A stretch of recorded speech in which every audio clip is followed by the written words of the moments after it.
അത് മാത്രമല്ല, ഞാൻ ഈ സമയത്ത് ഞാൻ ആ ഒരു വ്യക്തിയെ സ്മരിച്ചില്ല എന്നുണ്ടെങ്കിൽ ശരിക്കും പറഞ്ഞാൽ ഞാൻ ചെയ്യുന്നത് ഒരു ഗുരുത്വമില്ലാത്ത ആക്ടിവിറ്റി ആയിപ്പോൾ. എന്നും ഞാൻ എൻ്റെ സ്റ്റോക്ക് മാർക്കറ്റിലായിട്ട് ഞാൻ കൺസിഡർ ചെയ്യുന്ന, ഇന്ന് നിങ്ങളെല്ലാവരും അറിയപ്പെടുന്ന ഇക്വിറ്റി ഇന്റലിജൻസ് എന്ന പോർട്ട്ഫോളിയോ മാനേജ്മെന്റ് കമ്പനിയുടെ സിഇഒയും ചെയർമാനും മാനേജിംഗ് ഡയറക്ടറും ഫണ്ട് മാനേജറുമായ മിസ്റ്റർ പൊറിഞ്ചു വെലിയത്താണ്. അദ്ദേഹമാണ് ശരിക്കും പറഞ്ഞാൽ എൻ്റെ ഒരു ഗുരു എന്ന് പറയുന്നത്.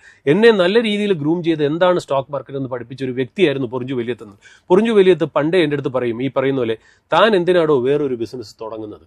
എത്രയോ നല്ല ബിസിനസ്സുകൾ നിങ്ങളുടെ ചുറ്റുമുണ്ട്, സക്സസ്ഫുൾ ആയതും സക്സസ്ഫുൾ ആവാൻ പോകുന്ന ബിസിനസ്സും.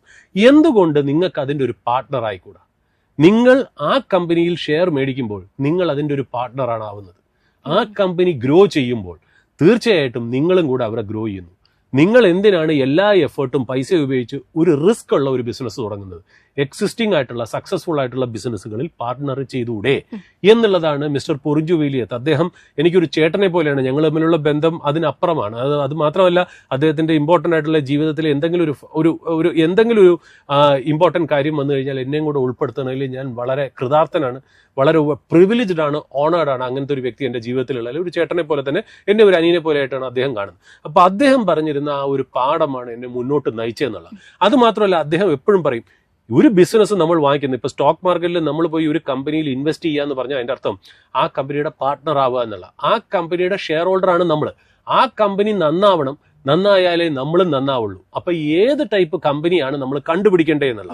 അപ്പൊ എപ്പോഴും ശ്രീ പൊറിഞ്ചു വെലിയത്ത് തന്നെ പറഞ്ഞ് മനസ്സിലാക്കിയിരിക്കുന്നത് വാല്യൂ ഇൻവെസ്റ്റിംഗ് എന്നുള്ള ഒരു വാക്കാണ്. വാല്യൂ ഇൻവെസ്റ്റിംഗ് എന്ന് പറയുന്നത് നിങ്ങൾ എക്സ്പെക്ടേഷനിൽ ഒരു സ്ഥലത്ത് കൊണ്ടുപോയി ഇൻവെസ്റ്റ് ചെയ്യുന്നത്, അതിനകത്ത് ഇപ്പൊ ഒരു വാല്യൂ ഉണ്ടോ എന്നുള്ള കണ്ടുപിടിക്കണം. ഉദാഹരണത്തിന് അദ്ദേഹം വളരെ രസകരമായിട്ടൊരു എക്സാമ്പിൾ പറയും. നിങ്ങളൊരു കാർ മേടിക്കുന്നു, ആ കാറിന് 50,000 രൂപയാണ് വില വരുന്നതെന്ന് വിചാരിക്കുക.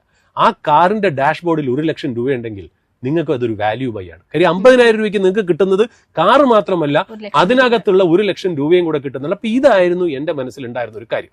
അപ്പൊ ഈ ഒരു കാര്യം തേടിയാണ് ഞാൻ എൻ്റെ ഒരു സബാറ്റിക്കൽ തന്നെ എടുത്തത്. അതായത് ഞാൻ വിറ്റ പൈസ എൻ്റെ കയ്യിൽ മാറ്റി വെച്ചിട്ട് എന്താണ് ഒരു ഇൻവെസ്റ്റ്മെന്റ് ഓപ്പർച്യൂണിറ്റി എന്ന് സെർച്ച് ചെയ്ത് നടക്കുന്ന ഒരു കാലഘട്ടം. ആ കാലഘട്ടം എനിക്ക് ഗെയിം ചേഞ്ചർ ആയിട്ട് വന്നത് എൻ്റെ ജീവിതത്തിൽ ഒരു ഇൻസിഡന്റ് ആണ്. അതിന് കാരണമായി വന്നത് എൻ്റെ സുഹൃത്തും എൻ്റെ ഭാര്യയും തന്നെയാണ്. അതായത് ഞാൻ ഒരു ദിവസം, അന്ന് ഞാൻ പണിക്കൊന്നും പോകുന്നില്ലല്ലോ, ഞാൻ ഈ പറഞ്ഞ പോലെ എൻ്റെ ഒരു സുഹൃത്ത്, അദ്ദേഹം സോഫ്റ്റ്വെയർ ഇൻഡസ്ട്രി, ഞങ്ങളൊക്കെ സോഫ്റ്റ്വെയർ ഇൻഡസ്ട്രിയും എഞ്ചിനീയറിംഗ് ബാക്ക്ഗ്രൗണ്ടും ഒക്കെ ആയതുകൊണ്ട് അദ്ദേഹം ബാംഗ്ലൂരിൽ നിന്ന് കൊച്ചി ഇൻഫോ പാർക്കിലേക്ക് ഒരു മീറ്റിംഗ് വന്നു. ഒറ്റ ദിവസത്തെ മീറ്റിംഗ് ആണെന്നാണ് അദ്ദേഹം വിശ്വസിച്ചത്. അതായത് രാവിലെ വന്നിട്ട് വൈകുന്നേരം തിരിച്ചു പോകുന്നു. അതിനുള്ള കരുതൽ മാത്രമേ അദ്ദേഹം ഡ്രസ്സിന്റെ കാര്യത്തിലും ഒരു പാക്കിങ്ങിന്റെ കാര്യത്തിലും അദ്ദേഹം കരുതിയിരുന്നുള്ളൂ. പക്ഷെ ഇവിടെ വന്നപ്പോഴാണ് അദ്ദേഹത്തിന് 3-4 ദിവസം നിൽക്കേണ്ടി വരും എന്നറിയാം. അപ്പൊ ഞാൻ ഇദ്ദേഹത്തെ എയർപോർട്ടിൽ നിന്ന് പിക്കപ്പ് ചെയ്ത് ഇൻഫോ പാർക്കിൽ വിട്ടിട്ട് വൈകുന്നേരം ആകുമ്പോൾ ഇദ്ദേഹത്തിനെ തിരിച്ച് പിക്കപ്പ് ചെയ്ത് എയർപോർട്ടിൽ വിടണം എന്നായിരുന്നു ഞങ്ങളുടെ പ്ലാൻ. പക്ഷെ എനിക്ക് ഉച്ച തിരിഞ്ഞു കഴിഞ്ഞപ്പോൾ എൻ്റെ സുഹൃത്ത് എന്നെ വിളിച്ചിട്ട് പറയുന്ന ഒരു കാര്യം വെച്ചാൽ, എടാ എനിക്കൊരു 4-5 ദിവസം കൂടെ നിൽക്കേണ്ട കാര്യമുണ്ട്, അതുകൊണ്ട് എന്താ ചെയ്യണ്ടേ? ഞാൻ എൻ്റെ കൂടെ എൻ്റെ വീട്ടിൽ വന്ന് നിൽക്കാലോ എന്ന് ഞാൻ പറയുന്നുണ്ട്. ആ സമയത്ത് ഞാൻ എൻ്റെ വീടൊക്കെ വിറ്റ് ഞാൻ പുതിയ വാടക വീട്ടിൽ ജോയിൻ ചെയ്തേ ഉള്ളൂ. അവിടെ താമസമൊക്കെ തുടങ്ങി വരുമ്പോഴാണ് ഇദ്ദേഹത്തിനെയും കൂടെ വരുന്നത്. അപ്പൊ ഇദ്ദേഹം പറയുന്ന ഒരു കാര്യം, എനിക്ക് യാതൊരു കുഴപ്പമില്ല, പക്ഷെ എനിക്ക് ഉടുത്തു മാറാനായിട്ടുള്ള ഒരു ഡ്രസ്സ് ഞാൻ കൊണ്ടുവന്നിട്ടില്ല, ബാഗ് തന്നെ ഞാൻ ട്രാവൽ ലൈറ്റ് ആയിരുന്നു. അപ്പൊ ഞാൻ പറഞ്ഞു, ഒരു ജീൻസോ ടീഷർട്ടോ എൻ്റെ ഉപയോഗിക്കാം താങ്കൾക്ക്, പക്ഷെ ഇന്നർ വെയറിന് നമ്മൾ എവിടെ പോകുന്നുള്ള. അങ്ങനെ അദ്ദേഹത്തിനെയും കൊണ്ട് ഒരു ഇന്നർ വെയർ, ഈ ഇന്നർ വെയർ എന്ന് പറഞ്ഞാൽ എൻ്റെ ജീവിതത്തിലെ മാറ്റിമറിച്ച ഒരു സംഭവം തന്നെയാണ്. അപ്പൊ അദ്ദേഹത്തിനെയും കൊണ്ട് ഞാൻ പോയിരുന്നത് നമ്മുടെ എറണാകുളത്ത് ഈ മഹാരാജാസ് കോളേജ് ഗ്രൗണ്ടിന്റെ അടുത്ത് ജോക്കി ഷോറൂം ഉണ്ട്. അപ്പൊ ജോക്കി ഇന്നർ വെയറിന് വളരെ ഫേമസ് ആണല്ലോ. ഇവിടെ വെച്ചിട്ടാണ് എന്റെ ജീവിതം മറിയുന്നത് എന്നുള്ളത്. അപ്പൊ ഞാൻ അദ്ദേഹത്തിനെ കൊണ്ട് പോകുന്നു. നമ്മൾ സാധാരണ ഇന്നർ വെയർ മേടിക്കുമ്പോൾ 1-2 ആയിട്ടോ മേടിക്കാറില്ല, 4-5 ആയിട്ടാണ് മേടിക്കുന്നത് അല്ലേ. അപ്പൊ നമ്മൾ അവിടെ ചെന്നു, അദ്ദേഹത്തിന് ആവശ്യമുള്ള സാധനങ്ങൾ മേടിച്ചു, ഞാനും ഒരു 4-5 മേടിച്ചു. ഞങ്ങൾ ഇതെല്ലാം ചെയ്ത് ഞങ്ങൾ വീട്ടിലേക്ക് വരുന്നു. 2 ദിവസം കഴിഞ്ഞപ്പോൾ എന്റെ സുഹൃത്ത് തിരിച്ച് ട്രാവൽ ചെയ്യുന്നു, ഞാൻ എന്റെ വീട്ടിലിരിക്കുന്നു, ഞാൻ കമ്പ്യൂട്ടറിൽ നിന്ന് വർക്ക് ചെയ്തപ്പോൾ എന്റെ വൈഫ് എന്റെ വാർഡ്രോബ് തുറന്നപ്പോൾ, നമ്മൾ ഇത് പെട്ടിയായിട്ടാണല്ലോ മേടിക്കുന്നത്, ഒരു ബോക്സ് കവറിലാണ് മേടിക്കുന്നത്. ഞാൻ നേരത്തെയും കഴിഞ്ഞ മാസവും ഞാൻ മേടിച്ചിരുന്നു. കഴിഞ്ഞ മാസവും മേടിച്ചത്, അടുത്ത മാസം കൂടെ മേടിച്ചു. ഒരുപാട് സാധനങ്ങൾ അതിനകത്തുള്ളപ്പോൾ തീർച്ചയായിട്ടും എൻ്റെ വൈഫ് വാതിൽ തുറന്ന് ഈ അയൺ ചെയ്ത ഡ്രസ്സ് വെക്കാനായിട്ട് പോയപ്പോൾ ഇതെല്ലാം പാക്കറ്റെല്ലാം കൂടെ താഴെ വീണു. ഇതെല്ലാം കൊണ്ടുവന്ന് എൻ്റെ മുന്നിൽ എൻ്റെ കമ്പ്യൂട്ടർ ടേബിളിൽ ഇട്ടിട്ട് പുള്ളിക്കാരത്തി ഓൺ എ ലൈറ്റർ വെയിൻ തമാശക്ക് ചോദിച്ചു, നിങ്ങൾ എന്താ ഇതിന്റെ കച്ചവടം തുടങ്ങുന്നുണ്ടോ എന്ന് ചോദിച്ചു. അപ്പൊ ആ ചോദിച്ചതിൽ നിന്നാണ് ശരിക്കും പറഞ്ഞാൽ ഞാനൊന്ന് ആലോചിക്കുന്നത്. അതായത് ഞാൻ ശരിക്കും പറഞ്ഞാൽ ഈ 2 പാക്കറ്റും, അതായത് ഇങ്ങനെ ആലോചിക്കുക, മാർച്ച് മാസം മേടിച്ചതും മെയ് മാസം മേടിച്ചതുമായിട്ടുള്ള 2 packet, same size, same material, same colour. ആദ്യത്തെ മേടിച്ചതിന് 130 രൂപയാണ് വിലയെങ്കിൽ രണ്ടാമത് മേടിച്ച സാധനം, അതായത് 1.5-2 മാസത്തിനുള്ളിൽ മേടിച്ച അതേ പ്രൊഡക്റ്റിന് തന്നെ വേറൊരു ബാച്ച് മേടിച്ചതിന് 160 രൂപ. അതായത് 130 നിന്ന് 160 രൂപ. ഞാൻ തിരിച്ച് ശരിക്കും പറഞ്ഞാൽ അതിന്റെ വില ഓർക്കുന്നില്ല, ഞാനൊരു കമ്പാരിസന് വേണ്ടി പറഞ്ഞു. 130ന്റെ സാധനം 160 രൂപയായി. എങ്ങനെയാണ് ഈ വില കയറിയതെന്ന് അന്വേഷിക്കാനായിട്ടുള്ള ഒരു ക്യൂരിയോസിറ്റി വന്നു. അങ്ങനെയാണ് ഞാൻ ഈ 2 പാക്കറ്റും കൊണ്ട് ജോക്കി ഷോറൂമിലേക്ക് തിരിച്ചു പോകുന്നു. തിരിച്ചു പോകുമ്പോൾ അവർ പറയുന്നു, അറിയില്ല, കമ്പനിയിൽ നിന്ന് വരുന്ന അവിടുത്തെ സെയിൽസ് സ്റ്റാഫ് പറയുന്നത് കമ്പനിയിൽ നിന്ന് വരുന്നത് പുതിയ ലോഡിനൊക്കെ പുതിയ പ്രൈസാണ്, അതിന് വില കൂടിയിട്ടുണ്ട് സാറെന്ന്. ഇതിന്റെ കൂടുതൽ അറിയണമെന്നുണ്ടെങ്കിൽ ഇവിടുത്തെ ടെറിട്ടറി മാനേജറിന്റെ ഞാൻ പരിചയപ്പെടുത്തി തരാമെന്ന് പറഞ്ഞ് ഉള്ളി ഇന്ന് ടെറിട്ടറി മാനേജറിനെ വിളിക്കും. ഞാൻ അദ്ദേഹത്തിനോട് സംസാരിക്കുന്നു. അദ്ദേഹം പറയുന്നത് വെച്ചാൽ ഞങ്ങളുടെ ഇന്നർവെയർ ഉണ്ടാക്കുന്നതിന്റെ റോ മെറ്റീരിയൽ എന്ന് പറഞ്ഞാൽ കോട്ടനാണ്. കോട്ടന്റെ വില കൂടുമ്പോൾ ഞങ്ങൾ ഇതിന്റെയും വില കൂട്ടും, അതാണ് ഞങ്ങളുടെ ബിസിനസ് എന്ന് പറഞ്ഞു. അപ്പൊ ഞാൻ വീട്ടിൽ വന്ന് നോക്കുമ്പോൾ കോട്ടന്റെ വില നമ്മൾ നെറ്റിൽ സെർച്ച് ചെയ്യുമ്പോൾ കോട്ടൺ 5 രൂപ വില കൂടിയിട്ടുണ്ടെങ്കിൽ അല്ലെങ്കിൽ 5% വില കൂടിയിട്ടുണ്ടെങ്കിൽ അവർ പ്രോഡക്റ്റിന് 30% വില കൂട്ടുന്നത്. അപ്പോൾ ഒന്ന് ആലോചിച്ച് നോക്കൂ, ഒരു ബിസിനസ് റോ മെറ്റീരിയലിന് വില കൂടുമ്പോൾ ഇവർ അതേപോലെ എൻ പ്രോഡക്റ്റിന് വില കൂട്ടിയിട്ട് ഇവർ മുന്നോട്ട് പോകുന്നു എന്നുള്ളൂ. അപ്പൊ ഞാൻ വീണ്ടും തിരിച്ച് ആ ടെറിട്ടറി മാനേജറിനെ കോൺടാക്ട് ചെയ്തിട്ട് വെച്ച്, നിങ്ങൾ വില കൂട്ടിയിട്ട് നിങ്ങളുടെ സെയിൽസ് കുറഞ്ഞോ? ഇല്ല സർ, വില കൂട്ടിയിട്ടും 60% 50% ഗ്രോത്ത് ആണ് എല്ലാ ക്വാർട്ടറിലും. ഞാൻ നോക്കിയപ്പോൾ ഇതിൽ കൂടുതൽ ഒരു ബിസിനസ് ഇല്ല. ഒരു ബിസിനസിന്റെ ഏറ്റവും വലിയ ചലഞ്ച് എന്താ? റോ മെറ്റീരിയൽ കയറ്റുമ്പോൾ ഈ പറഞ്ഞ പോലെ വില കൂട്ടാൻ പറ്റുന്നില്ല, അങ്ങനെ മാർജിൻ കംപ്രസ്ഡ് ആവുന്നു, സെയിൽസ് കുറയുന്നു. ഇതാണ് സംഭവം. ഇതൊക്കെ ഇവർ തരണം ചെയ്തിരിക്കുന്നു. അപ്പൊ ഈ ബിസിനസ് കൊള്ളാലോ എന്ന് നോക്കിയപ്പോഴാണ് ഞാൻ മനസ്സിലാക്കിയത് ജോക്കിയുടെ ഇന്ത്യയുടെ മാനുഫാക്ചർ ആൻഡ് ഡിസ്ട്രിബ്യൂട്ടർ എന്ന് പറയുന്നത് പേജ് ഇൻഡസ്ട്രീസ് എന്ന കമ്പനി. അപ്പൊ ഈ പേജ് ഇൻഡസ്ട്രീസ് ലിസ്റ്റഡ് ആണെന്ന് ഞാൻ മനസ്സിലാക്കി. അങ്ങനെയാണ് ഞാൻ ഈ പേജ് ഇൻഡസ്ട്രിയിലേക്ക് എത്താൻ വേണ്ടി എന്റെ ഒരു പരിശ്രമമാണ് അവിടുന്ന് തുടങ്ങുന്നത്. അങ്ങനെ ഇത് ഒരുപാട് സെർച്ച് ചെയ്തപ്പോഴാണ് മനസ്സിലായത് പേജ് ഇൻഡസ്ട്രീസിലെ കമ്പനി സെക്രട്ടറി ഒരു കോട്ടയത്തുള്ള ഒരു മലയാളിയായിരുന്നു. അദ്ദേഹത്തിനെ കോൺടാക്ട് ചെയ്ത് എനിക്ക് ഈ കമ്പനി കാണണം എന്നൊക്കെ പറഞ്ഞ് ഞാൻ ഒരുപാട് അദ്ദേഹത്തെ ഇംപ്രസ് ചെയ്യിപ്പിച്ചപ്പോൾ അദ്ദേഹം ഇന്നില്ല നമ്മുടെ കൂടെ, അദ്ദേഹത്തെ മരിച്ചുപോയി എന്നുള്ളതാണ്. അദ്ദേഹം എനിക്ക് ഫൈനലി എനിക്കൊരു ഓപ്പർച്യൂണിറ്റി തരികയാണ് കമ്പനി വിസിറ്റ് ചെയ്യാനായിട്ട്. അപ്പൊ ആ സമയത്ത് ഈ ജോക്കിയുടെ പാരന്റ് കമ്പനി USE എന്നുള്ള ഡയറക്ടറും വിസിറ്റ് ചെയ്യുന്നുണ്ട്.